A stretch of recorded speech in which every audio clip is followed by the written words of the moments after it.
Everyone, I'm Dr. Ruma. Today I am going to discuss about the working principle of laser.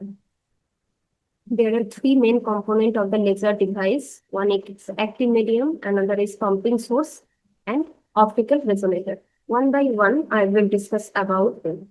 First is active medium. Active medium consists of a collection of atom, molecule, and ions. It may be in the solid state, liquid state, or gaseous state, which is capable to amplify the light signal.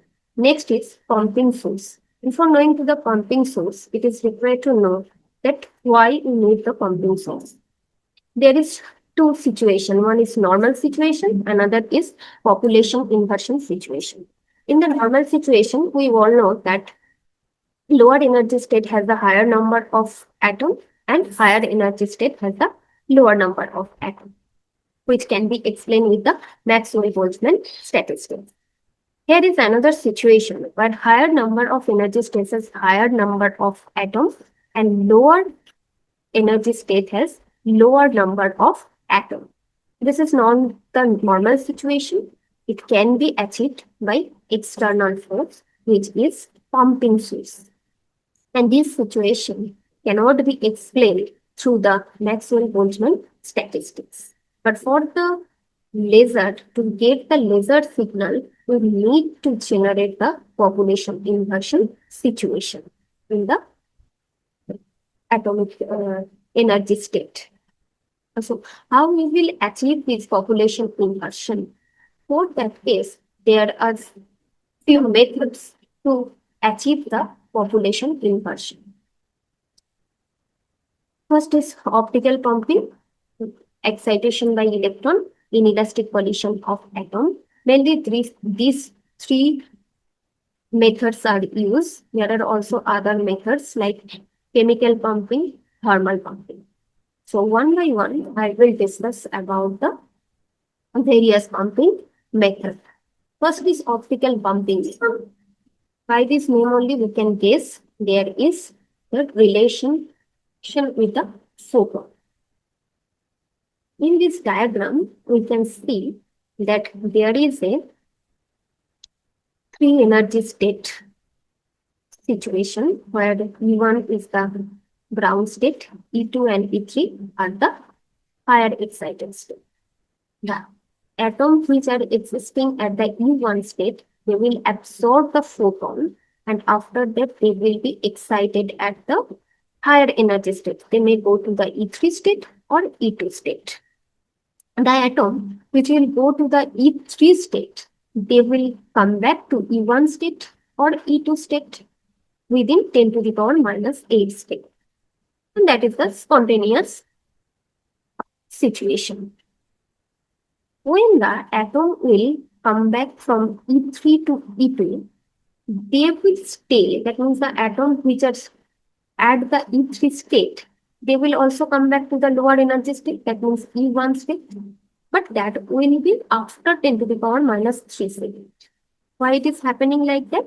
This is due to the property, intrinsic property of the material. And this type of state are called the metastable state. So here E2 is the metastable state. And for the metastable state, the atom will stay longer time as compared to the other energy states. And when the atom will come back from the E2 state to E1 state, they will emit some energy or light, and that is called the laser light. One example, and this is called the three-state laser. This situation is called the three-state laser because there is three energy state, E1, E2, and E3 energy state. One example of this laser is the ruby laser. The ruby laser is a solid state laser and it will provide the visible wavelength laser, which energy is 694 nanometer. Ruby laser, the material of the ruby laser is aluminum oxide doped with chromium ion.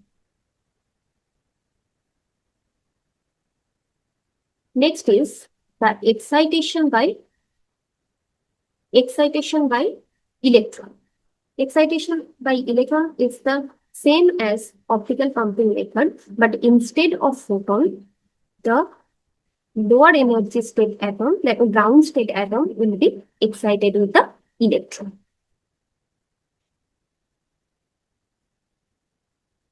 Next is inelastic collision of atom.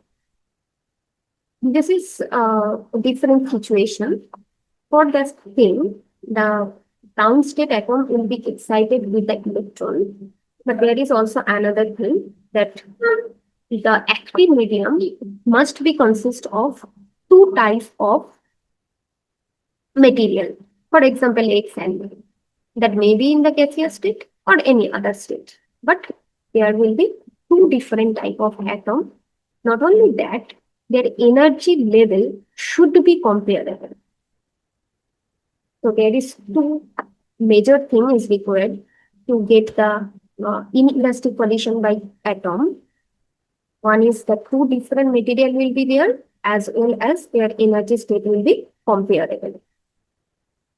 So here one equation has been shown here that X is at the excited state and Y is at the ground state. After the collision, the energy will be transferred and Y will go to the excited state and X will come back to the ground state.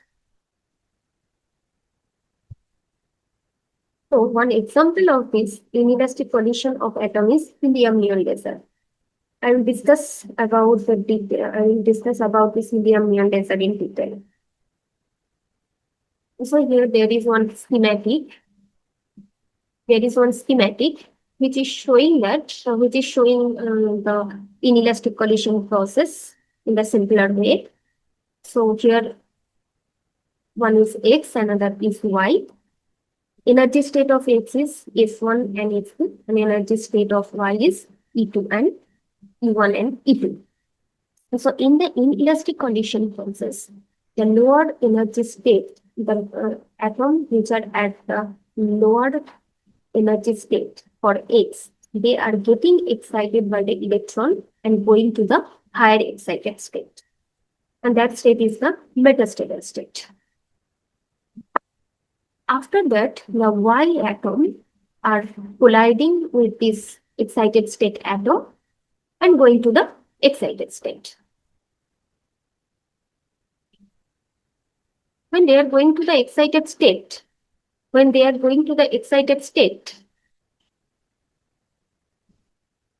the energy will be transferred and the X atom will lose its energy and Y atom will gain that energy. And after some time, Y atom will come back to its lower energy state and we will get the laser signal. This is the real situation of helium neon laser. For the case, where three energy states have been shown for each helium and neon. And helium atom are excited with the electron and they are going to the excited state. Due to the inelastic collision with the neon atom, the energy will be transferred from helium to neon. And after that, neon atom are coming back to the lower energy state, such as E5, E3.